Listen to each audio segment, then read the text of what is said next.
Charlie Kirk's story is exploding online again after Joe Rogan's latest podcast, but this time, there's a twist everyone's missing. Joe Rogan and Candace Owens just revealed something the mainstream media is clearly trying to hide, and Erica Kirk's emotional reaction right after the shocking incident makes the whole thing even stranger. Something about this story just doesn't line up. Rather explosively. 3 people told me off record. 2 people who have this in a written communication from...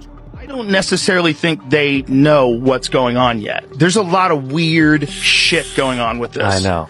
First of all, there was that one guy who was the decoy. All right, so you got this guy who's an older guy who starts yelling out. Didn't he take his pants down? He took his pants down. This guy was at 9/11. He was at the Boston bombings. All the hits. He called in a fake bomb at another... And now, anyone who dares to ask questions online is watching their posts vanish without explanation. The official version of events is full of holes, way too many to ignore. And what's about to come next will make you question everything you thought you knew. I'm not here to tell you what to believe, just to show you what's been hidden right in front of us. On September 10th, 2025, conservative activist Charlie Kirk was giving a live talk at Utah Valley University when chaos suddenly erupted. Within hours, authorities claimed they had it all figured out. A 22-year-old named Tyler Robinson was detained, case closed. Sounds simple, right? Not even close. Because Candace Owens just dropped a bombshell that's turning this entire story upside down. She revealed that just a day before the incident, Charlie allegedly told close friends he didn't feel safe, that something bad was coming.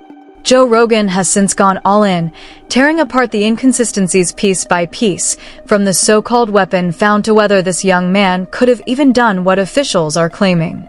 Here's what you're about to uncover. Disturbing gaps investigators won't address, strange behavior from people close to Charlie, and whispers from media insiders suggesting the entire thing might have been staged from the start. Stay locked in because what's coming next is on a whole different level. But before we get deep into the theories, let's start from the top. If you're new to Charlie Kirk, here's a quick rundown. I swear to God, it looks like he has a composite stock on it. Like it looks like a modern 30-06 rifle. So a 30-06, so that's the rifle. 30-06 is like, that looks like a very modern looking stock. I mean, it might not be. It might be just a bad. He wasn't just another conservative commentator. Charlie Kirk was one of the most influential political voices in America. When Tyler Robinson was arrested, everyone thought the case was closed. But what if it's not that simple? Because this isn't just another political controversy, it's something far bigger. Charlie Kirk wasn't an ordinary figure. He was powerful, polarizing, and surrounded by enemies who had every reason to want him silenced. Now, the strange details surrounding that night are sparking more confusion than clarity. Even people who were once close to Charlie are finally breaking their silence, and what they're revealing is downright chilling. So, let's get into the part that changes everything. Candace Owens just exposed something on her podcast that's nothing short of explosive, a revelation so shocking, it should have been headline news everywhere. But, of course, the mainstream media is pretending it never happened. Very day before Charlie Kirk died, he expressed that he thought he was going to be killed. He told these people, I think they're going to kill me. Okay? He did not express that to me, so I am telling you this based off the testimony of 3 people.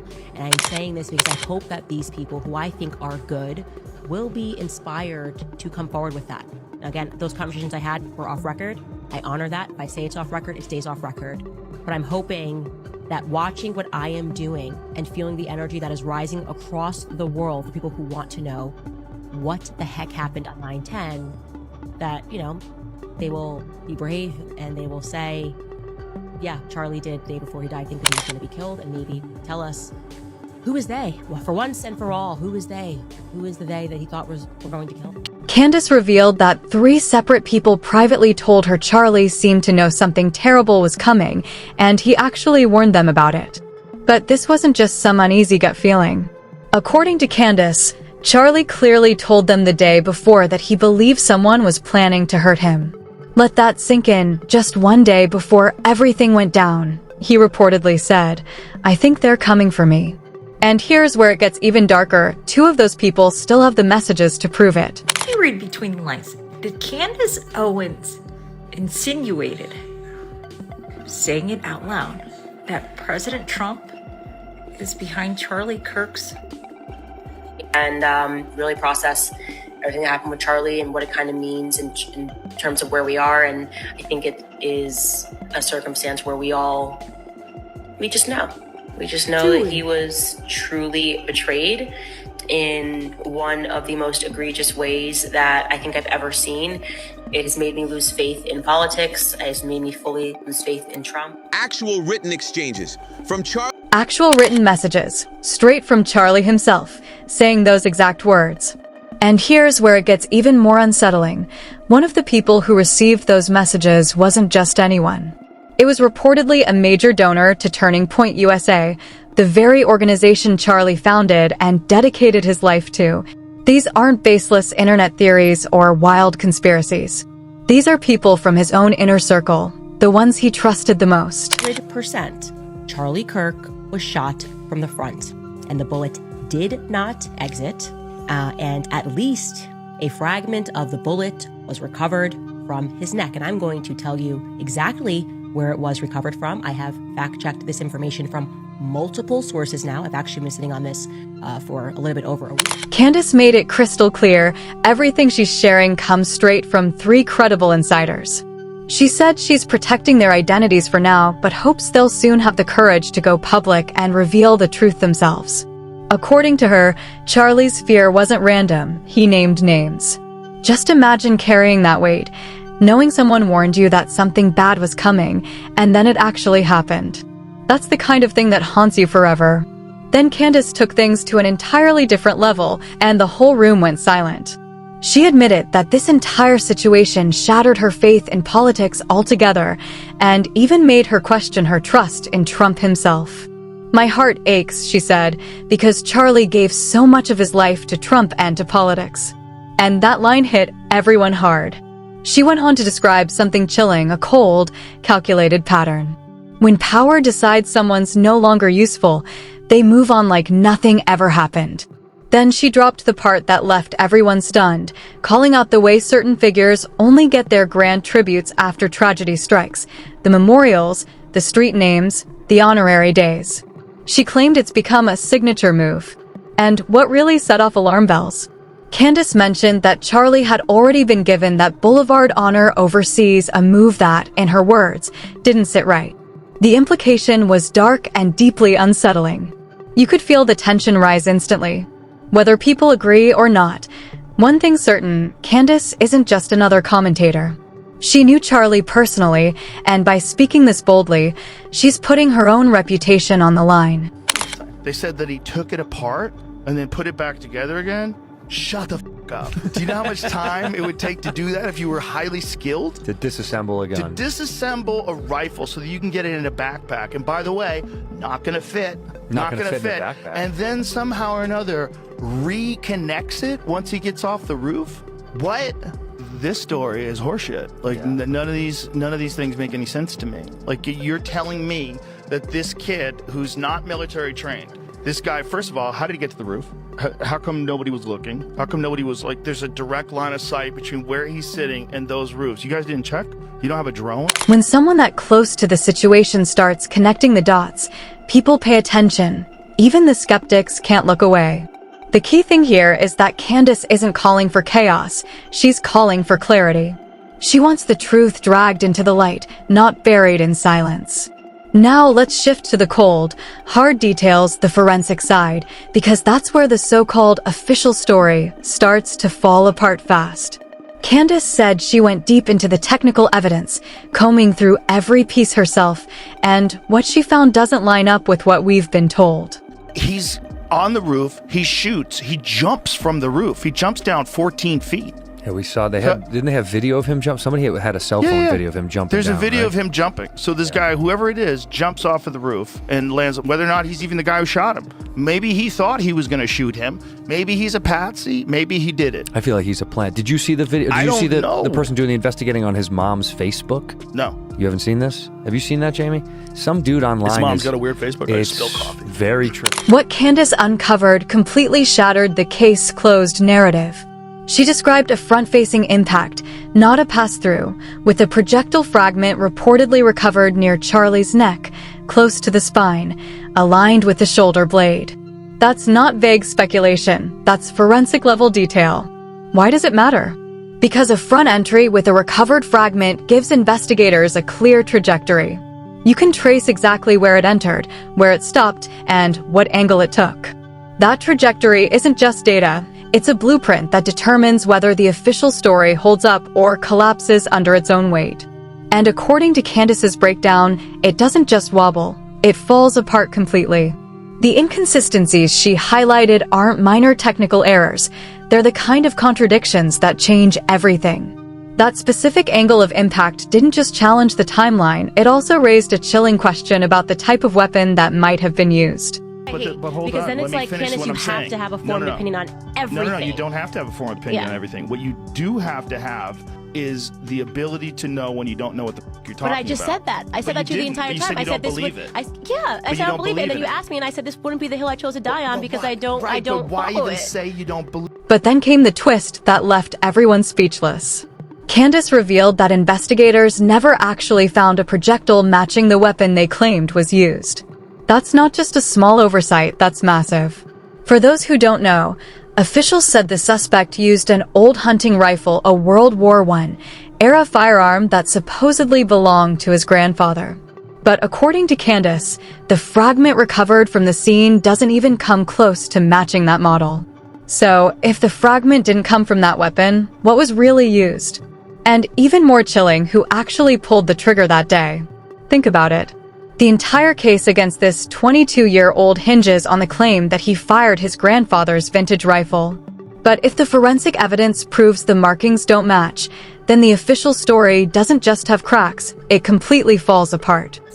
Happens. You can put the headphones on, you can hear Yeah, and again, emphasize what you just emphasized. We don't know any of the full details of this. That we don't know if this was a supporter shooting their gun off in celebration, or so we have no idea. But that's what the crazy thing was. Oh, that's it. Yeah, if it was a supporter shooting their gun off in celebration. What? Someone shot their gun off in celebration and killed him. Candace claims she's been holding onto this verified information for over a week, double-checking every detail with multiple credible sources before taking it public. This isn't speculation, it's confirmed evidence. Yet, the silence from major outlets is deafening. And why wouldn't it be? Because if this evidence is true, it completely flips the official story on its head, and they know it. Now, here's where Joe Rogan steps in, and things get even wilder. Joe's built his entire career on asking the uncomfortable questions others avoid, and in this case, he's made it clear, he's not buying the official explanation one bit. On his show, Joe brought up something almost nobody's talking about, a mysterious decoy witness who showed up at the scene. According to reports, there was this older man who suddenly started screaming bizarre things right after the chaos erupted. Witnesses say he shouted, "I did it," while acting completely erratic, drawing all eyes to him. The moment was so strange that people nearby froze in confusion. That distraction might have been enough to bury the real story beneath the noise. But here's the part that blew everyone's mind. Joe revealed that this same man has allegedly been spotted at multiple major incidents over the years. Not small ones, we're talking about historic, chaotic events that shaped modern American history. Somehow, he keeps showing up. Joe even joked that if you ran the odds through an AI probability tool, it'd probably come back as almost impossible. And then, right after this latest incident, that same man was quietly taken into custody on unrelated charges involving serious misconduct. Now he's conveniently behind bars, which means no one can question him. Joe didn't miss that detail. He called the timing way too convenient. A man creates chaos, distracts the crowd, and then disappears into the system where nobody can ever reach him again? That's beyond suspicious. But Joe wasn't done. Not even close. He went straight for the core of the case, the so-called vintage hunting rifle. According to the official report, the 22-year-old suspect supposedly dismantled his grandfather's century-old rifle, stuffed it neatly into a backpack, climbed onto a rooftop, reassembled it piece by piece, and then made a perfect long-distance shot. Joe's reaction? Total disbelief. He laughed and said, "There's no way that makes sense mechanically." He explained that even for someone highly trained, reassembling that kind of weapon would take time, tools, and precision, and there's absolutely no way it would fit smoothly into a backpack. The parts are too long, too heavy, and too fragile for that fantasy setup. And yet, according to the report, the suspect supposedly escaped the rooftop unseen, and the entire timeline lined up perfectly. Joe called it what it was: impossible. From years of experience with professional marksmen, he said the technical side of this story doesn't just sound off, it's physically unrealistic. So picture this: an old rifle that doesn't match the fragment, a random man shouting nonsense, key footage mysteriously missing, all swirling together to create total chaos. That's not coincidence. That's distraction by design. You don't hide the truth by covering it up, you bury it under noise, confusion, and misdirection until no one can tell what's real anymore. It's twisted, but clever in a dark way. And that's exactly what seems to be unfolding with the Charlie Kirk case. Every time someone digs deeper, something strange surfaces: a witness who vanishes, a weapon that doesn't match, gaps in the story that don't add up. It's like a puzzle built to mislead people, confusion on purpose. And that's why the world's starting to pay attention. Because at this point, the biggest question isn't what happened, it's why are they trying so hard to keep us from knowing? Not everyone's fully sold on Candace Owens' version of events, and that's exactly what's making this debate so explosive. Even Joe Rogan himself has pushed back on her claims, long before this entire situation unraveled. And honestly, that balance matters, because the truth doesn't come from silence, it comes from friction. We need both sides questioning each other if we ever want to get closer to what's real. Back on one of their earlier podcasts, Joe challenged Candace to be cautious with bold claims before all the facts are confirmed. He told her bluntly, "You don't have to have an opinion on everything. What matters is knowing when you don't know enough to speak with certainty." It was a tough point, but a fair one. Because while suspicion is natural, jumping to conclusions without proof can be dangerous. Candace didn't back down, though. She told Joe she wasn't claiming to know the full truth, only that something felt off. "I never said I knew for sure," she replied. "I just said something doesn't add up." That tension between instinct and evidence is exactly what makes this story so gripping. It's not just about politics anymore. It's about what truth even means when everyone's seeing a different version of it. Joe pressed her again, asking, "Then why say you don't believe it? Why not just wait until you know?" Candace stood her ground. "So you'd rather I just say I don't know? Fine. I don't know. I haven't made a video or a public statement declaring anything as fact." That back and forth became a defining moment because both of them were right in their own way. Joe was right that extraordinary claims demand extraordinary evidence. But Candace also had a point: when the inconsistencies start stacking up, staying silent starts to feel like denial. And that's where the public is stuck now, in this uneasy middle ground. It's obvious something doesn't line up, yet there's not enough proof to declare anything with certainty. Candace is working off private information from off-the-record sources she can't name, while Joe's demanding hard data before anyone jumps to conclusions. Both perspectives make sense, and both highlight how fragile the search for truth has become. Because here's the thing: when an official report is riddled with contradictions, and when multiple people close to Charlie confirm he said he felt unsafe right before the incident, the public has every right to keep asking questions. That's not spreading rumors. That's demanding transparency. And speaking of transparency, let's talk about how the media handled this. If you expected fairness or empathy, brace yourself. During one live segment, an MSNBC host floated a shocking idea that the entire tragedy might have been a freak accident caused by one of Charlie's own supporters. Yes, They actually suggested that a fan could have been celebrating and accidentally fired a weapon at a political event on a college campus. Joe Rogan's reaction said it all, pure disbelief. He called it a wild reach, saying it was absurd that the media would rather invent far-fetched explanations than ask the uncomfortable questions. It's like they'll do mental gymnastics to avoid the obvious, Joe said. And he wasn't wrong. Because when you see a headline like that, it makes you wonder, what else are they brushing under the rug? The MSNBC host even said, "We don't know if it was a supporter shooting off a weapon in celebration. You know how they do at big gatherings." Joe's sarcastic reply cut through the noise. What? Like it's the 4th of July? You can't even leave your house? That's insane. His face said everything, total disbelief. Think about that for a second. Even after everything, they couldn't resist taking a shot at Charlie Kirk supporters, painting conservatives as so reckless they might have accidentally harmed their own leader in excitement. That's not journalism. That's narrative building. And it shows exactly how desperate some outlets are to twist the story into something safe and familiar, anything but the truth. Now let's put all of this together, because what's left on the table is chilling.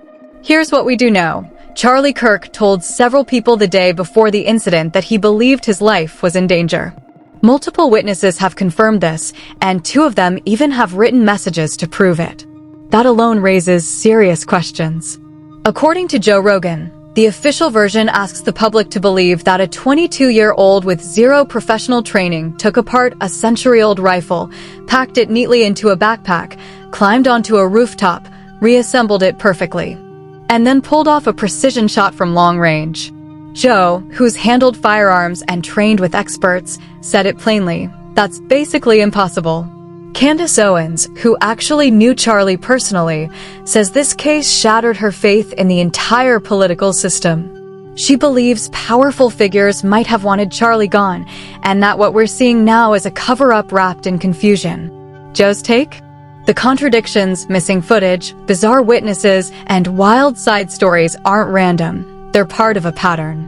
A deliberate web of noise designed to wear the public down until they stop looking for answers.